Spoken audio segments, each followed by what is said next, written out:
The thing you wanted most last year is somewhere in your house right now, and you'd have to stop and think for a second to remember where. Maybe it's in the closet with the door that never sits flush. Maybe it's on the shelf in the garage above the paint cans, in the box it came in, with the twist tie still on the cord. And the strange part isn't that you stopped using it. The strange part is how normal that feels to you now. How unremarkable. You didn't lose interest because you're shallow. You lost interest because the thing did exactly what it was built to do, and then it kept existing. And existing is not the same as thrilling. Think about the last delivery that mattered to you. Not the paper towels, the one you tracked. You watched the little icon crawl across the map at work. You knew what time the truck usually hits your street, and when you got home there, it was on the porch, up against the storm door, corner a little crushed. And that walk from the door to the kitchen counter with a box in your arms, that's a good 10 seconds. That's a genuinely good 10 seconds. Then you cut the tape. Here's the part nobody says out loud at a dinner table. You have gotten very AC score 8 at predicting how long a good thing will last you. You could probably name it. 4 days for a new pair of boots, 3 weeks for the truck, about a month and a half for the promotion, and the raise stopped being a raise the second it became your normal deposit. You can know the shelf life of your own satisfaction, the way you know the sound your car makes when it's about to need something. And somewhere in the middle of learning that, something else happened that hurt more than any single disappointment. You started to distrust your own wanting. That's the real wet, not the flatness after the purchase, the suspison underneath it. The QIA thought that maybe something in you is broken or greedy or spoiled, that other people seem to arrive somewhere and and you keep sliding off. That you got the exact life you were reaching for at 24 years old, and you'd trade a limb for 1 week of feeling the way you thought you'd feel. Sit with that for a second, because it's about to get much lighter, not heavier. Nothing about you is defective. What you've been running into is a shape, an old, well-documented, deeply human shape. And about 25 centuries ago, somebody mapped it with a precision we still haven't improved on. Not a moral position about how much you should own. A description of a mechanism. And the whole reason it's worth walking through slowly tonight is that once you can see the mechanism, you stop blaming the person operating it. If this is landing anywhere real, go ahead and subscribe and leave a like before we go further in. It's a small thing on your end. It's how the QHET videos find the QHET people. Now, only honest thing before anything else, so you know what this isn't. This is not going to tell you to want less. You have probably already tried that. You tried it in January, with a list, with the resolution to be content, and it worked for about 11 days, which is to say it worked exactly as long as the boots did. Contentment as a project is just one more thing to acquire, and the part of you that acquires things will happily take that job too. And this isn't going to shame you for liking what you like. You're allowed to want a nicer couch. You're allowed to want the promotion, the house with the second bathroom, the kitchen island your mother never had. There's nothing spiritually superior about a smaller life. The Buddha wasn't interested in your possessions. He was interested in your mush. That sounds strange, so stay with it. The word at the center of everything he taught about this is tanha. You can say it T-A-H-N-ha. And it does not translate to greed, and it does not translate to desire in the way we use that word. It translates closest to thirst, not the wish for water, the DRY mouth. Which means the whole thing was never a question of how much is in your glass. Thirst is a condition of the one drinking. It is not a property of the drink. 2 people can hold the identical glass, and one of them is fine, and one of them is already looking past it at the pitcher. You've had both of those days. You've had the Saturday where a cup of coffee on the back step, in a chipped mug, with the neighbor's sprinkler ticking, was frankly NJ. And you've had the Saturday where you bought something and it changed nothing, and you sat in the parking lot afterward feeling weirdly cheated by an object that did nothing wrong. Same person, same week, different mouth. So if the object isn't the variable, we have to look at the thing we keep confusing it with. Because there are 2 completely different experiences that we file under the same word, and almost nobody separates them. There's having, and there's the wanting. And the wanting is where all the aliveness is. Go back to something you salve it up for, not bought, saved for. Because in that stretch of weeks, You were awake in a way you couldn't manufacture on demand. You had 4 tabs open on the same kayak, and you read a review from a guy in Michigan twice. You watched a 14-minute comparison video at 11 at night with the sound low so you didn't wake anybody up. You did the math on the truck rack.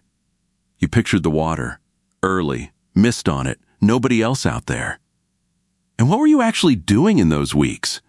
You were living inside a future, a very specific, very vivid, absolutely reliable future in which a slightly better version of you woke up early on Saturdays and did something QI and beautiful with his hands. Then the kayak showed up, and it was fine. It was X or Y what the picture said it was. And it's on the side of the garage now, and it's been out twice, and one of those times was to chow your brother-in-law. Nothing failed. That's what's so disorienting. The kayak didn't fail. The money wasn't wasted. You didn't get scammed. What ended was the future. The purchase closed the tab, and the 10 seconds of good feeling you got carrying that box to the counter, that wasn't the arrival. That was the last drop of the anticipation. Which means, and I want to say this carefully because it changes the WHO map, you weren't buying the thing. You were buying an extension on the feeling of being on your way somewhere. There's a reason you feel this way, and it isn't a character flaw. Look at what happens in a mind when something is still coming. It sharpens, it plans, it gets a direction. Nothing organizes a person like a destination. Your attention gets a place to point, and pointed attention feels like being alive. That's most of what people mean when they talk about their energy being up. Energy, in the way it actually shows up in a life, is mostly just attention with somewhere to go. Now take the destination away at the exact moment you reach it, and what's left standing there in your kitchen at 7 in the evening is a person with no direction holding an object. That's the drop. Not sadness. Not ingratitude. The disappearance of a direction, mistaken for the failure of a thing.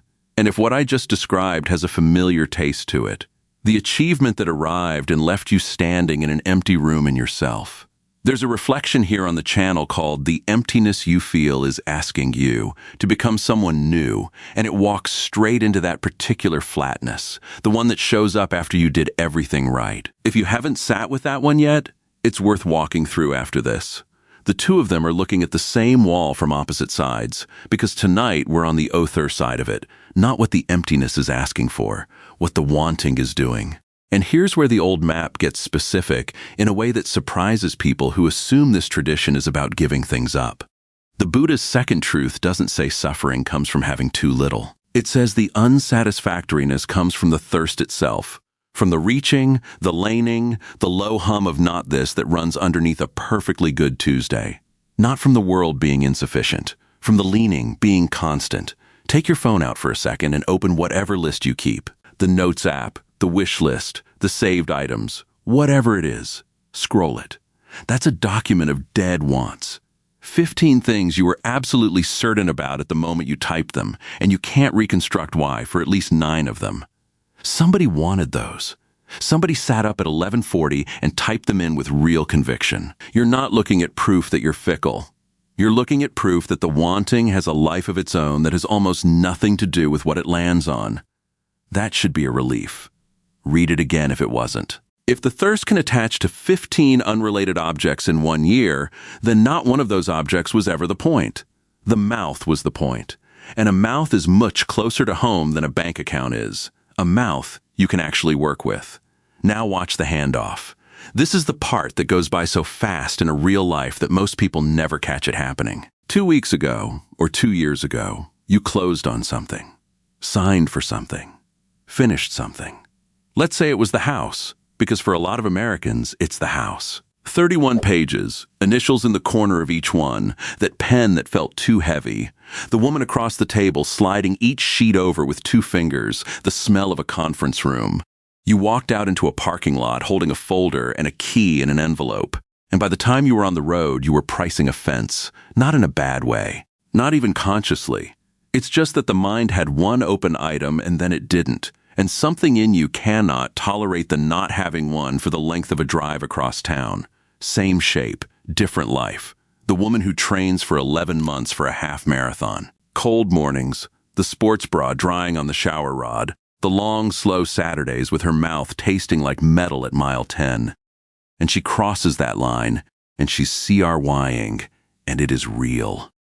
The metal goes on the doorknob, and that same night, in bed, phone, light on her face, she's looking at the fall race calendar. Ask her why, and she'll say she loves running. And she does. But look at what her hand did. Her hand refilled the glass before she was even out of her running shoes. Because the thing she'd been living inside for 11 months wasn't the medal. It was being a person with a race coming. The Chaz gives you something the arrival cannot possibly give you. A self with a shape. A self with a next. When you're in the middle of wanting something, you know who you are.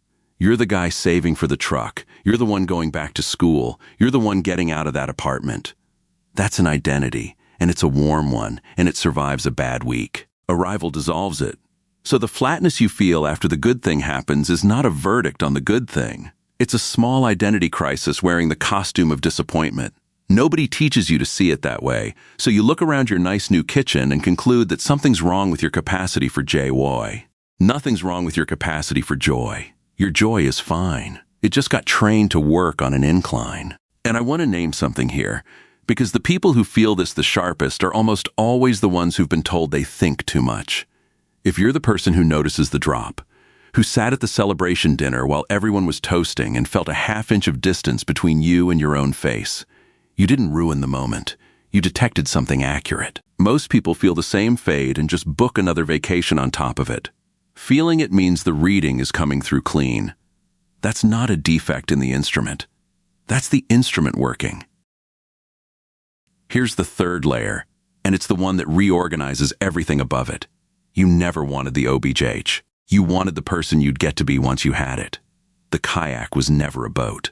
The kayak was a man who wakes up at 6 on a Saturday and drives to water and is calm and unhurried and slightly outdoorsy, and not the person who fell asleep on the couch with the TV on again. $4,200 for a boat, and the boat was never the purchase. The purchase was a bid on a character.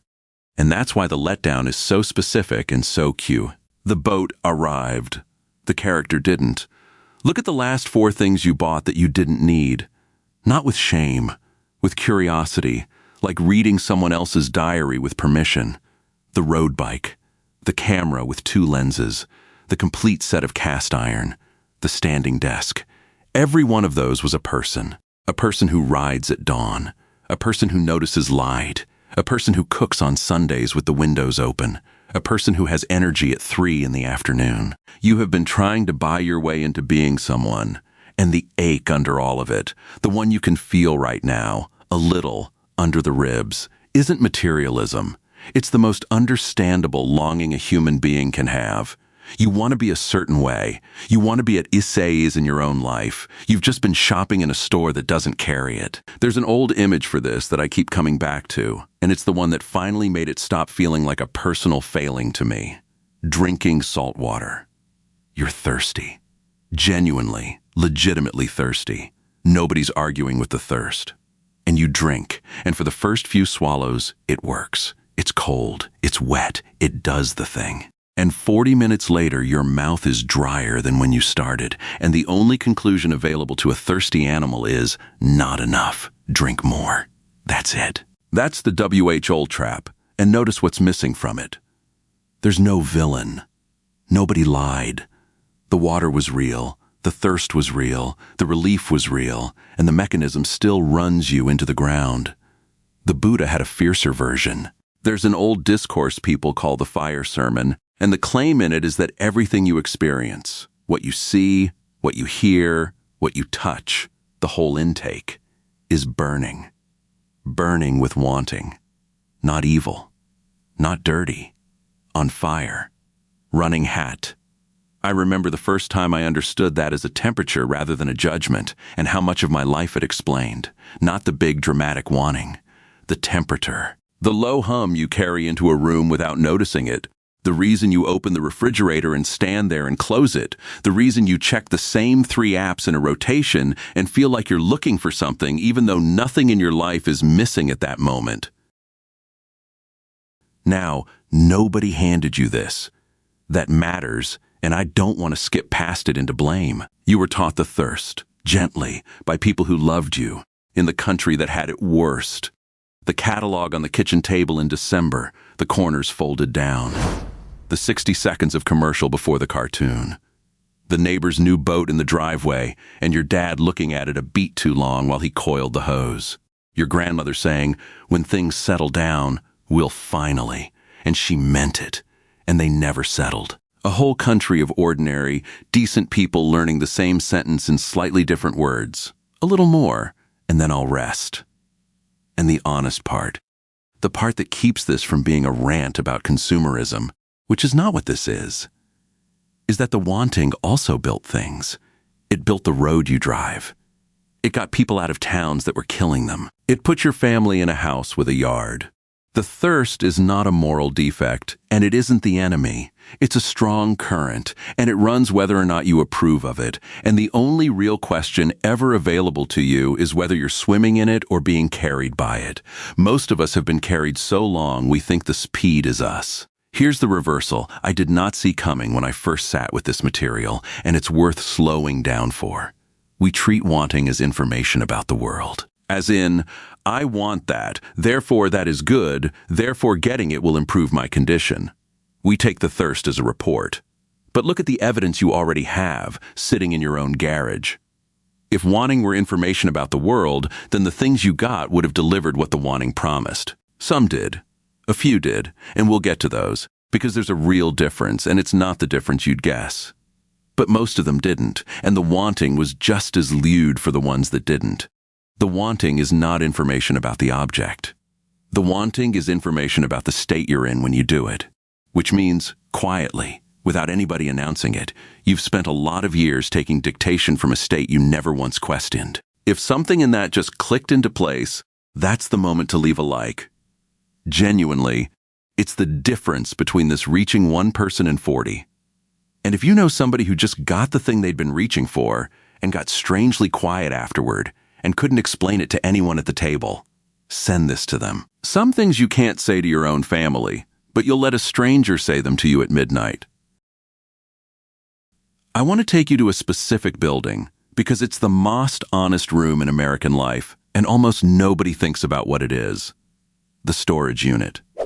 12 feet by 20, corrugated door, that particular smell of concrete dust and cardboard. $68 a month, auto pay, going out of your account for the 4th year. And you know what's in there. The elliptical. The sectional from the old apartment. 4 bins of holiday stuff. Golf clubs. Somebody's crib. A box of textbooks from a degree you finished or didn't. Now here's the part that stopped me cold the first time it OC surred to me. Every single object in that unit was, at one point, the ANS were. That elliptical was a whole plan. That was a version of you with a different body and a different amount of energy. And there was a Tuesday when buying it felt like the beginning of something. Those golf clubs were Saturdays with people you liked. That sectional was a room where friends stayed late.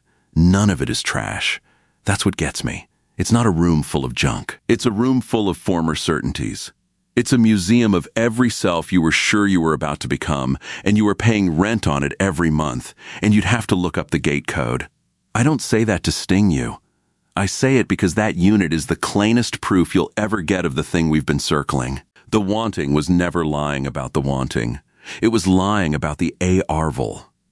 Every one of those purchases was preceded by a genuine, sincere, well-reasoned conviction that this was the piece that would make the picture WAOA. And every one of them arrived and was fine and got moved to a room you visit once a year. Now hold that next to something else, because this is where it turns USiful instead of just sad. Not everything went in the unit. There's a coffee mug in your cabinet with a chip in the handle that you'd genuinely be upset to lose. There's a chair, or a spot on a porch, or a specific blanket. There's a shirt that's too worn to wear out of the house. None of those things were bids on a character. You didn't buy them to become someone. They just got used every day by the actual person you actually are until they got soaked in your life. That's the difference. Not price. Not spirituality. Not minimalism. The things that hold are the ones that got absorbed into a life you were already living. The things that don't hold are the ones that were supposed to hand you a life you weren't. And here's the reason your mind cannot easily learn this lesson, no matter how many storage units it pays for. The pleasure of anticipation is real. It has to be, or nothing would work. No saving, no planning, no getting through a hard winter.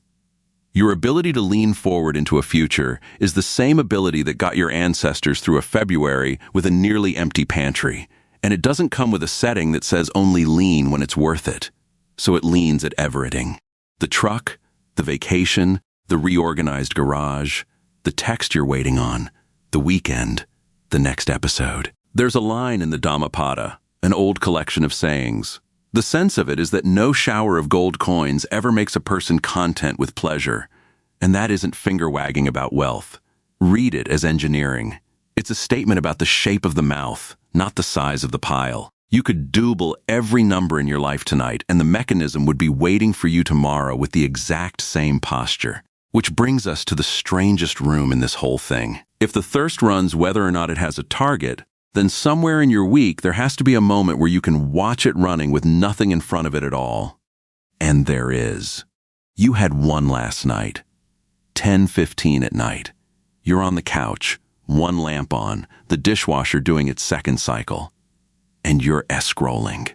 Not looking anything up, not shopping for anything, not texting anyone. Scrolling. And if somebody sat down next to you and asked you, kindly, with no judgment at all, "What are you looking for?" you couldn't answer. Not because you're embarrassed, because there genuinely isn't a word for it. You'd say something like, "I don't know," and it'd be the most accurate thing you said all day. You are thirsty for nothing in particular. I want you to hold that instead of skipping past it, because that unremarkable half hour is the most important evidence in this entire video. That's the thirst with no object attached. That's the mechanism, naked, running in an empty room. No advertisement caused it. No neighbor's boat caused it. You weren't lacking anything at 10:15. You were warm, fed, safe, and the house was quiet, which is exactly why it's good news. Because if the thirst can run with nothing in front of it, then the thirst was never caused by what's in front of it, which means the story you've been telling yourself for maybe 20 years, that you'll feel settled once the situation is right, has a flaw in it that has nothing to do with willpower or gratitude or discipline. The situation was never the input. Now let's look at what you're actually doing on that couch, because it's more interesting than wasting time. The old maps of the mind in this tradition split feeling into three plain kinds: pleasant, unpleasant, and neither. And that third one, neutral, plain, nothing in particular, is the one nobody in your entire upbringing taught you how to be in. Pleasant, you know what to do with. Unpleasant, you know what to do with. But neutral? A plain, unremarkable, unentertaining 10 minutes with no problem and no thrill in it? You treat that like a shortage. Like an emergency, even. Like a hole that needs something poured into it before it gets bigger. That's what the scroll is. Not addiction, not weakness. It's an ordinary person filling a neutral minute because nobody ever told them a neutral minute was allowed to just sit there being neutral. And listen, you already know what happens if you let it sit. You've done it accidentally. You've been in a waiting room with no signal. You've sat in a truck in a gravel lot at 6:15 waiting for a practice to run long, with rain coming down hard enough that you didn't want to get out. 15 minutes with nading to do and nothing to fix. And somewhere in minute 9, something happens that has no name in our culture. The lining stops. You're just there. The wipers are off. The rain's moving on the windshield. The light from the field house is orange and smeared, and you are not wanting anything. Not because you got something. Nothing arrived. The reaching just quietly went out, like a burner clicking off. 10 minutes later, you'd forget it happened. You've probably never once counted it as a good moment in your life. Nobody puts that on a list. And it might be the closest thing to satisfaction you felt all month. That's the thing I most want you to walk out of here with, so let me say it as plainly as I can. You have been keeping score of arrivals. And every genuine moment of NOG you've ever had came with no arrival at all. So now the whole shape is visible, and it's not what you touched you were dealing with. You thought you had a wanting problem. What you actually have is a bookkeeping problem. For your entire adult life, you've been running an experiment with a rule built into it that guarantees a negative result. Satisfaction only counts if it comes attached to something new. So the boots count, the promotion counts, the closing table counts, and every one of them fades on schedule, which builds a slow, quiet case that satisfaction isn't available to you. Meanwhile, the moments where the thirst actually went out, the truck in the rain, the backstep with the chipped mug, the 10 minutes on a friend's porch after everyone else went inside, standing in the checkout line, not needing the line to move faster, got recorded as nothing, as dead air, as the boring parts between the parts that count. You've had hundreds of them. You didn't lose them. You just never wrote them down. And here's the turn, the one that makes the rest of your life feel different starting tonight. Enough was never going to be a thing that arrives. Enough is a temperature that drops. It's not an event out there. It's a moment in here when the leaning stops, and it has already happened to you more times than you can count, and it will happen again this week whether or not you buy anything. That's not a consolation prize. That's the AC2L mechanics of the thing you've been trying to purchase, which is why the third of the Buddha's four truths is, honestly, the most radical sentence in the whole system, and the one nobody puts on a poster. The first two say there's a fundamental unsatisfactoriness in things, and that it comes from the thirst. Fine. Bleak, maybe. But the third one isn't bleak at all. The third one says, the thirst can stop. Not the wanting of anything ever again. Not some cold, gray life where you don't care about your kids' games or good bread or the way October smells. The word they used for the end of it, nibbana. You can hear it as nib-bah-na, points to a flame going out, a fire that isn't being fed anymore, a fever breaking, cooling. That's the promise, not acquisition, cooling. And you already know what cooling feels like because you felt a fever break. Now, the horizon window, briefly, because you should know where you're standing.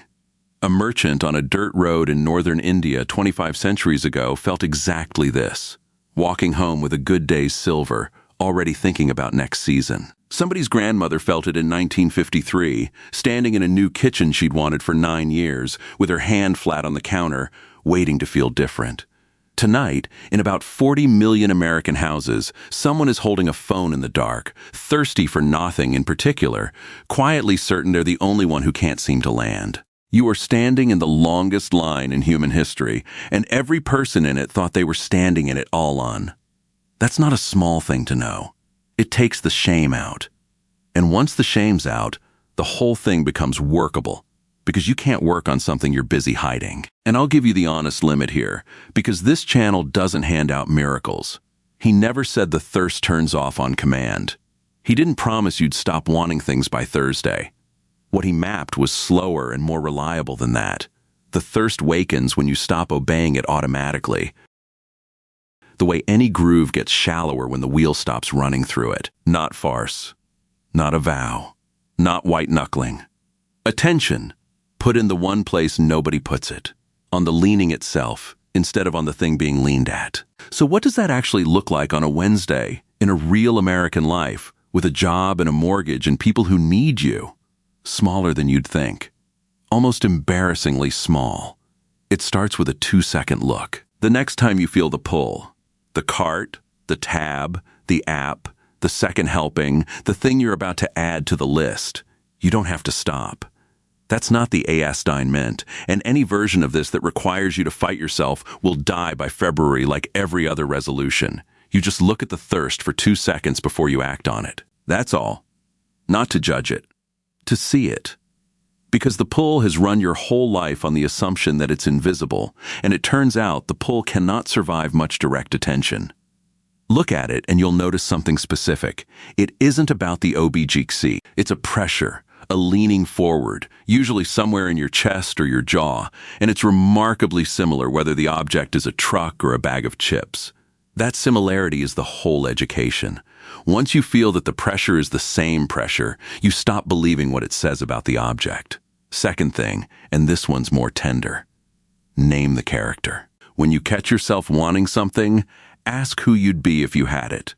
Not to talk yourself out of buying it. Buy it if you want it, honestly. Ask, because the answer is beautiful and worth hearing.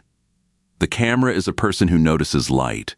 The cast iron is Sundays with the windows open. The new job title is a man whose father would have finally said something. That's not greed. Not one bit of it is greed. That's a person who has never stopped wanting to be good and at ease and worth something, and who was handed a catalog instead of a path. And when you can hear that clearly, that the thirst in you is mostly just love aimed at the wrong shelf, a very old kind of self-forgiveness becomes available. That's the part that nobody warns you about. You come looking for a way to want LESS, and what you find is that you've been much kinder than you knew for a very long time. Third, and this is the one that changes weeks rather than moments, let one neutral minute stay neutral. One a day. 60 seconds in a parking lot before you go in. The time it takes for the coffee to finish. The walk to the mailbox and back. Nothing entertaining, nothing productive, no phone. Not as a practice you'll fail at, as an experiment in whether plain is actually as unbearable as your hand thinks it is. It isn't. That's the finding. It's just unfamiliar. And every time you let it be plain, the groove gets a little shallower. And this is where the word people throw around. Your energy, your vibration, the atmosphere you carry into a room becomes something real instead of decoration. It's not a force field. It's simpler and better than that. A person living from thirst walks into a room and takes inventory. What can I get here? Who's ahead of me? What does this cost? A person whose thirst has cooled a few degrees walks into the same room and can actually see who's in it. Same room, same person, completely different life, and not one object had to change hands. That's the middle way this tradition is named for, by the way. Not the middle of the road as compromise. He tried the extreme of having, and then he tried the extreme of punishing himself for having. And the honest finding was that both are still the mouth running the show. What's left is ordinary and sane. Use what you use, enjoy what you enjoy, and stop asking objects to do a job they were never built for. So here's what I'd like to hear from you, and be specific if you can, because someone reading the comments at 2 in the morning is going to need it. What's one thing you were completely sure would change your life? And what actually happened in the weeks after you got it? Say it plainly. Somebody's going to exhale when they read it. If you want to keep walking this road, subscribe and turn on the bell, because the next reflection is already waiting, and leave a like if any of this reached something real. And if there's a person in your life who's been running hard towards something for years and can't say out loud that they're tired, send this to them tonight, not as advice, just as company. And if the flatness itself is the part that's been following you around, the estrange quiet after doing everything right, that reflection I mentioned earlier, the emptiness you feel is asking you to become someone new, sits right alongside this one, and it's worth your next half hour if you haven't gotten to it yet. Now, before you go looking for the next thing, put your hand flat on your own kitchen counter, sometime tonight, in the low light, with nothing on its way to you and nothing being delivered. Notice that your mouth isn't dry. That was never something you had to earn, or buy, or wait for. It's the temperature you get to live at when you stop feeding the fire. And you've been there 1,000 times already, in parking lots and doorways and folding chairs, holding nothing at all, briefly and completely done wanting.